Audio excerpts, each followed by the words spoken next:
નમસ્કાર વાલા વિદ્યાર્થી મિત્રો, તમારે 2025 સામાજિક વિજ્ઞાનમાં જે તમારી 2025 બોર્ડની પરીક્ષા આવે છે તેમાં તમારે આનું ખૂબ જ મહત્ત્વ છે. એટલા માટે મિત્રો આપણે અહીંયા આજે લઈને આવી ગયા છે કમ્પ્લેટ આના જે મોસ્ટ આઈએમપી પ્રશ્નો છે વિભાગ બી, સી અને ડી માટે, બરાબર. એ કમ્પ્લેટ આપણે આજે લઈને આવી ગયા છીએ મિત્રો. કમ્પ્લેટ પૂછાશે જ મિત્રો એવી ગેરંટી સાથે આપણે અહીંયા આવ્યા છીએ. તો મિત્રો સૌપ્રથમ અહીંયા તમારે વિભાગ એ તો તમારે આ આખો જાતે જ કરવાનો રહેશે મિત્રો. એ જાતે આની એની પીડીએફ આપણે આવી ગઈ છે, બરાબર. એટલે માટે તમારે એ આખો જાતે કરવાનું છે. આની પીડીએફ જોઈતી હોય તમારે તો નીચે તમારે લિંક આપેલી છે, બરાબર. એ વિડીયો જોઈ લાવજો મિત્રો, ત્યાં જઈને તમને મળી જશે, બરાબર મિત્રો. તો અહીંયા પહેલાં હું તમને આપી દઉં તો અહીંયા છે પ્રાચીન ભારતની પ્રજા તરીકે આર્યનો પરિચય, ખૂબ જ ઇમ્પોર્ટન્ટ છે મિત્રો, બરાબર. ત્યાંથી પ્રાચીન ભારતના દ્રવિડ પ્રજા પણ તમારે આવવાની શક્યતા ઓછી છે, પરંતુ આ બે તૈયાર કરી દેજો. પછી તમારે આ તો આવડતું જશે, પ્રાકૃતિક અને સાંસ્કૃતિક વારસો, બરાબર. માર્ચ 20માં પૂછાઈ ગયેલો છે, પરંતુ તમારે આ એકવાર જોઈ લેવાનું છે માત્ર ખાલી. ત્યાર પછી અહીંયા છે કે અહીંયા તમારે આ તો પાંચમો તો ઓસ્ટ્રેલોઇડ પ્રજા આવશે નહીં. ત્યાર પછી અહીંયા છઠ્ઠો પ્રશ્ન તમારે આઈએમપી છે, ખૂબ જ ઇમ્પોર્ટન્ટ છે મિત્રો. આ પ્રશ્ન 100% મારાથી ખ્યાલથી આવવાની સંભાવના પૂરેપૂરી છે, બરાબર. ત્યાર પછી અહીંયા તમારે જોઈ લેવાના છે મિત્રો બીજા પ્રશ્નો જે હોય એ હું તમને કહું છું જ, એ તમારી ગ્રાઇડમાં ટીક કરવાના છે, બરાબર, અથવા આના ઝેરોક્ષો કરાવવાની છે. ત્યાર પછી અહીંયા મિત્રો તમે જોઈ શકો છો અહીંયા 11મો, 12મો, 13મો, 14મો, 15મો, 16મો, બરાબર. આ પ્રશ્નો આપે છે, એક આમાંથી ગમે તે એક આવવાની સંભાવના છે મિત્રો, બરાબર.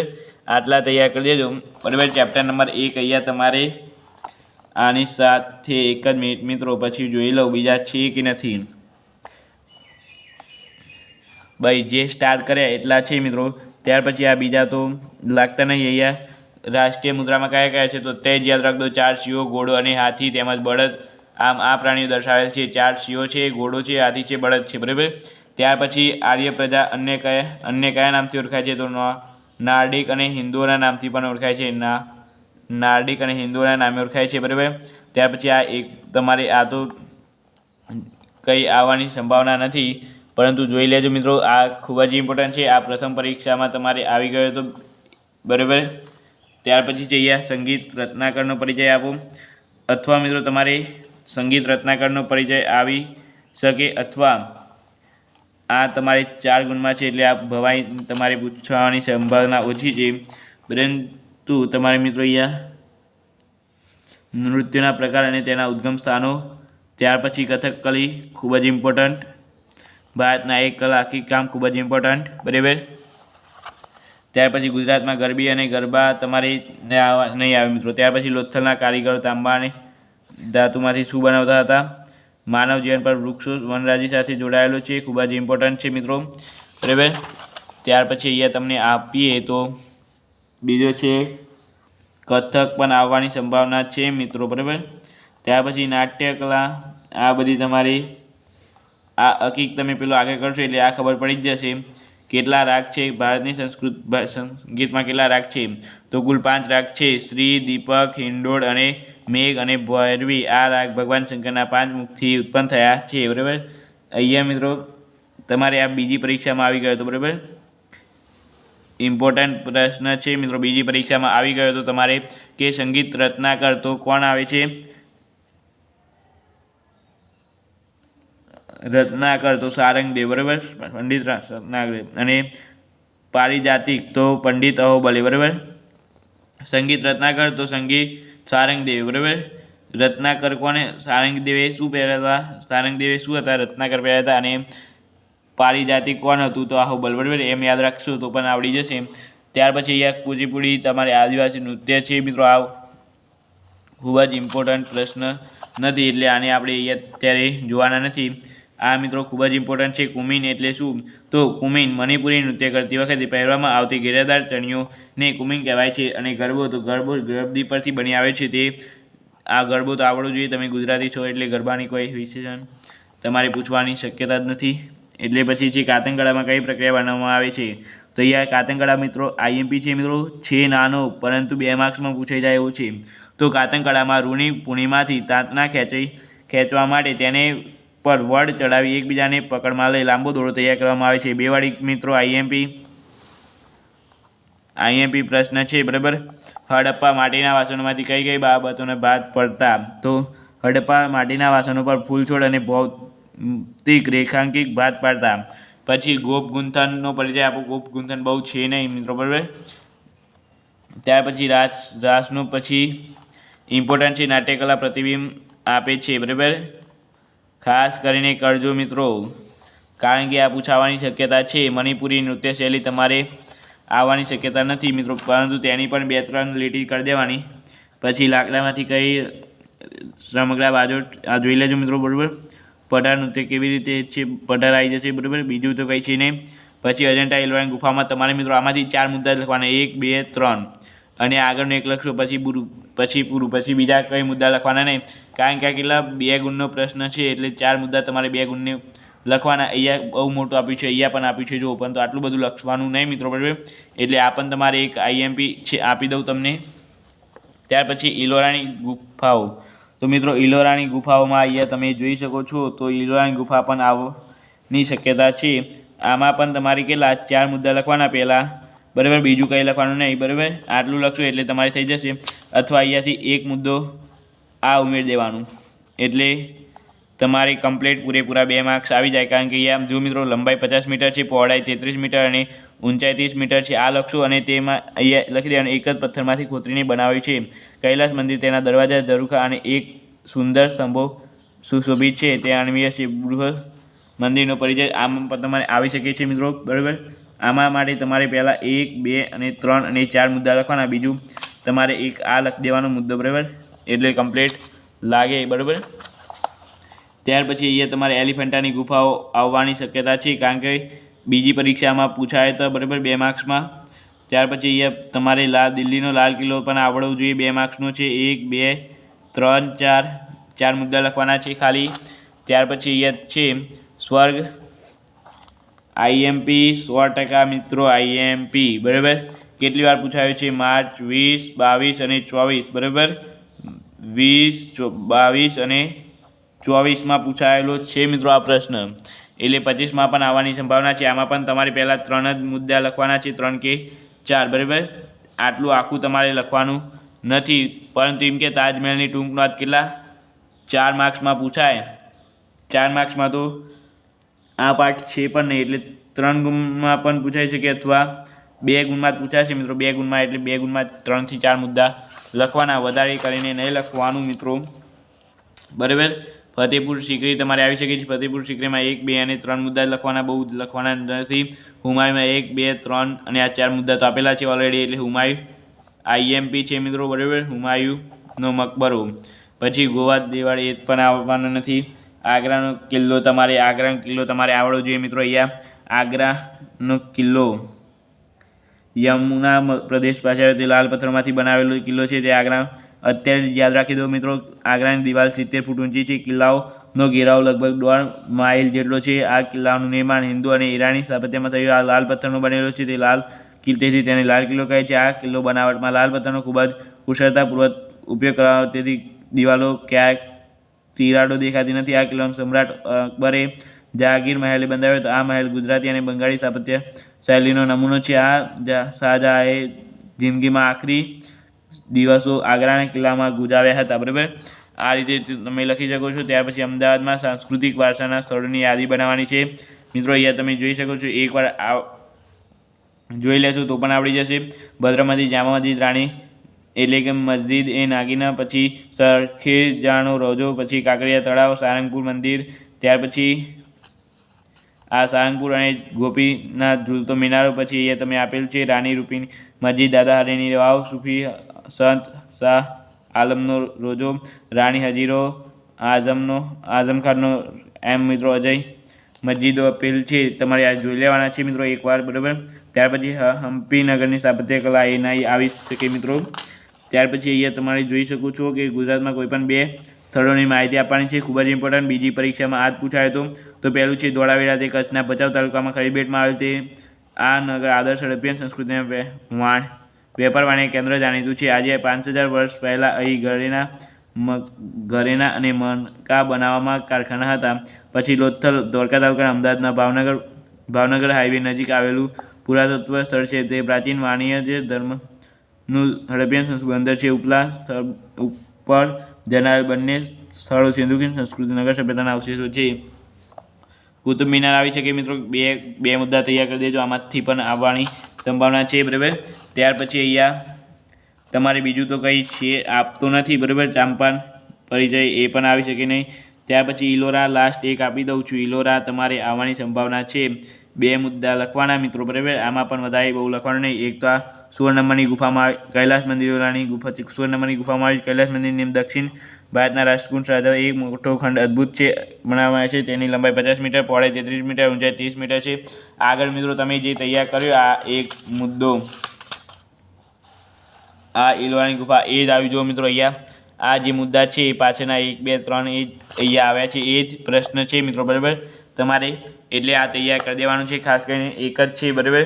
ત્યાર પછી આપણે આગળ જે છે એ તમને હું આપું તો અહીંયા 11મો 9મો પાઠ છે એમાં તમારે અહીંયા જોઈ લેવાનું છે. તો અહીંયા મિત્રો આ તો આવે જ નહીં મિત્રો. 2 માર્ક્સમાં આ પૂછાય જ નહીં. એટલે તમારે મિત્રો છે વન્ય સંરક્ષણ માટેના 4 ઉપયોગો તમારે આઈએમપી જંગલોના વિનાશના કોઈ પણ 4 ઉપયોગો લખવાના હશે મિત્રો. બરાબર. ત્યાર પછી લુપ્ત થતા આ પણ તમારે આવે નહીં. ત્યાર પછી જંગલોની 4-5 અસરો તમારે આઈએમપી છે મિત્રો. બરાબર. અહીંયા કેટલી કીધી છે? 4-5 અસરો કીધી છે, તો તમારે ખાસ કરીને લખવાનું છે. ત્યાર પછી હાથી પરિયોજના આઈએમપી, પછી વાઘ પરિયોજના આઈએમપી, મગર પરિયોજના પહેલે આવે છે એ પણ આઈએમપી છે. અભયારણ્ય એટલે શું? આઈએમપી. રાષ્ટ્રીય ઉદ્યાન આઈએમપી. બરાબર. ત્યાર પછી ભારતમાં કયા કયા જળપ્લાગ ક્ષેત્રોમાં યાર પક્ષી આવે છે? તો મિત્રો 2 માર્ક્સનો છે. તો ભરતપુર અને રાજસ્થાનના કેવલા રાષ્ટ્રીય ઉદ્યાનમાં નળ સરોવર જેવા બનાવવામાં આવે છે. બરાબર.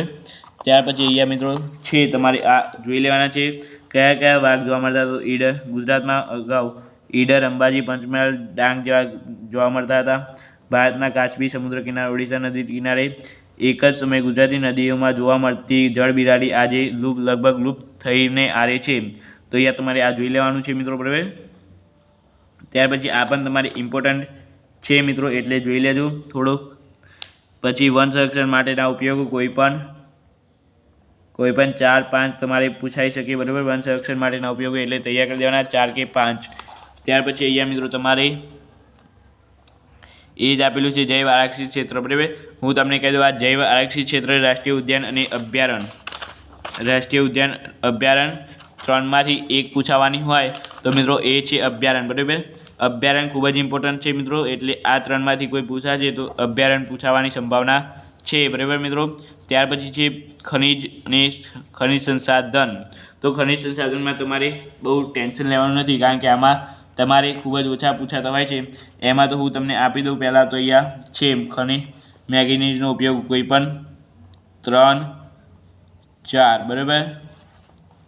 અકબરના ગુણધર્મો તમારે અહીંયા આપેલા છે અને ઉપાયો તમારે ગુણધર્મો જ પૂછાશે મિત્રો 2 માર્ક્સમાં, અને આ 3 માર્ક્સમાં પૂછાઈ શકવાની સંભાવના છે, પરંતુ મિત્રો મારા ખ્યાલથી આ નહીં આવે. બરાબર. એટલે ખાલી ગુણધર્મો કીધા છે એટલા તો ગુણધર્મો જ લખવાના છે, કાં તો ઉપયોગો તમારે બંને તૈયાર કરી દેવાનું. બરાબર. બંને પૂછાઈ શકે છે, અથવા એમ પણ પૂછાય છે કોઈ પણ 2 ગુણધર્મો લખો અને એના કોઈ પણ 2 ઉપયોગો તમારે જણાવવાના છે. બરાબર. 2 ગુણમાં પૂછવાની સંભાવના છે. ત્યાર પછી ખનિજ એટલે શું? તો પૃથ્વીના પોપડામાંથી મળતી આવતી કાચી ધાતુ જે અહીંયા મિત્રો તમારે સમાજ આ વિજ્ઞાનમાં પણ તમારે આવે છે. ખનિજ એટલે શું? બરાબર. તો એમાં છે તમારે વિજ્ઞાનમાં કે પૃથ્વીના પોપડામાંથી મળી આવતી કાચી ધાતુ તત્વોને ખનિજ કહે છે. બરાબર. કુદરતી રીતે મળી આવતી કાચી ધાતુ તત્વોને ખનિજ કહે છે. બરાબર. આ રીતે તમે ખનિજને જોઈ શકો છો મિત્રો. આ પણ આઈએમપી છે મિત્રો. ત્યાર પછી આમાંથી 2 મુદ્દા તમારે લખી દેવાના એટલે પૂરું થઈ જશે. પછી કોલસો કેવી રીતે મળે છે? તો અહીંયા તમારે આ પણ ખૂબ જ ઇમ્પોર્ટન્ટ છે. આજે બિનપ્રાપ્ત શક્તિ ઉર્જા વધી રહ્યો છે. આ તમારી બીજી પરીક્ષામાં પૂછાઈ ગયો હતો પ્રશ્ન. બાયોગેસ પણ તમારી બીજી પરીક્ષામાં એક્સ્ટ્રામાં આવ્યો હતો. બરાબર. આમાં પણ તમારે 2 મુદ્દા આટલા જ લખવાનું મિત્રો. બરાબર.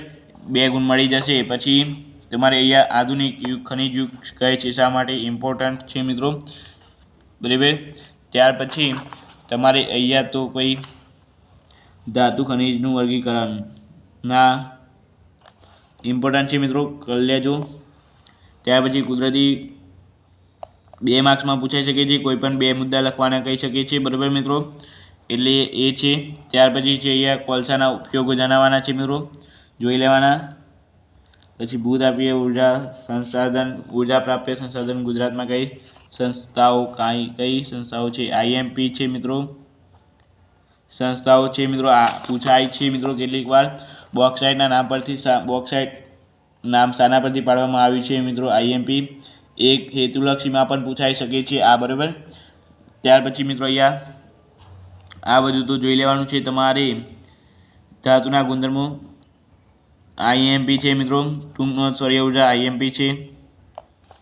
કોઈ પણ આ 1, 2, 3 અને આ 4 પછી આ છેલ્લો મુદ્દો ના લખો તો પણ ચાલશે. અહીંયા બહુ મોટું છે, પરંતુ આપણે 2 માર્ક્સમાં પૂછાય છે. 4 મુદ્દા લખવાના.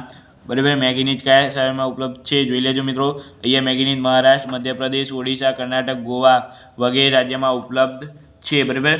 ત્યાર પછી અહીંયા તમને કીધું છે કે શક્તિ કે ઉદાહરણ 2 પૂછાઈ શકે છે. બરાબર મિત્રો, બંને આઈએમપી છે એટલે ઉદાહરણ આપી તમારે લખવાના છે. બંને આઈએમપી છે. ત્યાર પછી પારિભાષિક શબ્દો મિત્રો આઈએમપી, મોસ્ટ આઈએમપી છે મિત્રો. દર વખતે 1 પૂછાતું હોય છે. પ્રથમ પરીક્ષામાં પૂછાય, દ્વિતીય પરીક્ષામાં પૂછાય, કાં તો પ્રથમ પરીક્ષામાં કોર્સ પૂરો થઈ ગયો હોય તો મિત્રો પૂછાવાની શક્યતા છે. બરાબર. કારણ કે કેટલીક વાર અમુક સ્કૂલોમાં પૂછાઈ શકે છે. જેમ અમદાવાદમાં સ્કૂલો જેમ મોટી હોય છે તે અહીંયા કોર્સ પૂરો થઈ જાય તો આખું પેપર હોય છે, તેમાંથી આવા કેટલીક વાર પૂછાઈ શકે છે. દ્વિતીય પરીક્ષામાં તો ખાસ કરીને પૂછાતા જ હોય છે બધી સ્કૂલોમાં, અને વાર્ષિક પરીક્ષામાં તો 100% પૂછાય છે. મારી જોડે 1-2 પ્રથમ પરીક્ષાના પેપર આવ્યા હતા, તેમાં 12મા પાઠના હતા મિત્રો. બરાબર. ખનિજ ને એ બધું જે છે એ હતા. બરાબર. એમાં ખનિજ એટલે શું એ પ્રશ્નો હતા. તો અહીંયા મિત્રો તમારે અહીંયા વાર્ષિક પરીક્ષામાં 100%, એટલે કે બોર્ડની પરીક્ષામાં 100% પૂછાશે. એટલે હું તમને આપી દઉં. એક તો છે સીસુ, બોક્સાઇટ તમને આવડતું જશે. એટલે ભરતી ઉર્જા તમારી ખાસ કરીને કરવાની છે મિત્રો. 2 ગુણમાં તમારે આ 1 પૂછાઈ શકવાની સંભાવના છે, અને બીજું છે સીસુ. બરાબર. ખાસ કરીને તૈયાર કરી દેજો મિત્રો. ત્યાર પછી અહીંયા મિત્રો છે આગળ 13મો પાઠ છે ઉત્પાદન ઉદ્યોગો મિત્રો. અહીંયા મિત્રો તમારે આ પાઠને ડ્રોપ કરી દેવાનો છે મિત્રો. શું કરવાનું છે? ડ્રોપ છોડી દેવાનું છે. આ પાઠને તમારે તૈયાર જ કરવાનો નથી, કારણ કે મિત્રો તમે આગળના પાઠ કર્યા 1 થી 12 પાઠ કરશો. 1 થી 12 પાઠમાંથી તમારે કેટલા 6 થી 7 પ્રશ્નો આવી જશે. બરાબર મિત્રો, 6 થી 7 પ્રશ્નો આવી જશે. એટલા માટે મિત્રો આ 13મા પાઠને ડ્રોપ કરી દેવાનો છે તમારે આખો. પછી તમારે કરવો હોય તો તમારી મરજી, પરંતુ મિત્રો 13મા પાઠમાં તમારે ખબર નહીં પડે મિત્રો જલ્દીથી, એટલે 13મા પાઠને આખું તમારે ડ્રોપ કરી દેવાનું છે. અને બહુ કરીને 13મા પાઠમાં તમારે પૂછાતું પણ હોતું નથી. ખાલી મિત્રો તમારે 1 કરી દેવાનું છે, ખાલી ટસર અને સાઇલ. બરાબર. કારણ કે આ પૂછાવાની સંભાવના છે. ટસર એટલે ભારતમાં 4 પ્રકારનું રેશમનું ઉત્પાદન થાય છે, જેને ટસર એક પ્રકાર છે ટસર. બરાબર. ટાટા સ્ટીલ જેવા લોખંડ પોલાદના કારખાના વહીવટીને ટસર કહે છે. આ તમારે તૈયાર કરી દેવાનું છે, કારણ કે આ દ્વિતીય પરીક્ષામાં પણ પૂછાયો હતો મિત્રો. એટલે આને ડ્રોપ કરી દેશો તો ચાલશે મિત્રો, કારણ કે આમાંથી 1 કે એવા પૂછાય છે. ત્યાર પછી જે 20મો પાઠ ખૂબ જ ઇમ્પોર્ટન્ટ છે મિત્રો. 20મો પાઠ તમારે કરવાનો જ છે. બરાબર. 20મો પાઠ તમારી આઈએમપી છે. તો અહીંયા છે આતંકવાદ એટલે શું? બરાબર. ઇમ્પોર્ટન્ટ છે મિત્રો. પહેલો જ પ્રશ્ન, બળવાખોરી કોને કહે છે? બળવાખોરી પર શિયાસો થાય છે. ડૉક્ટર આંબેડકર પુરસ્કાર કોને સન્માન કરવામાં આવે છે? બધા જ આઈએમપી છે મિત્રો. 20મા પાઠમાં તમારે ખાસ કરીને કરવાનું છે, કારણ કે આમાંથી ગમે ત્યાંથી પ્રશ્ન આવી શકે છે. બરાબર. આઈએમપી છે અસમમાં કયા બળવાખોર સંગઠન છે આ સક્રિય છે? આવી શકે છે. Important most IMP. બરાબર. ત્યાર પછી જુદી જુદી પંચવૃત્તિ યોજનાઓ હેઠળ જનજાતિ સૂચિત આઈએમપી મિત્રો. મોસ્ટ આઈએમપી પહેલાં 4 મુદ્દા લખવાના છે તમારે, બીજા વધારે કંઈ પણ લખવાના નથી. ત્યાર પછી જોગવાઈ કઈ છે અનુસૂચિત જાતિ માટે? જોગવાઈ આઈએમપી છે મિત્રો. બરાબર. 4 મુદ્દા લખવાના છે કોઈ પણ.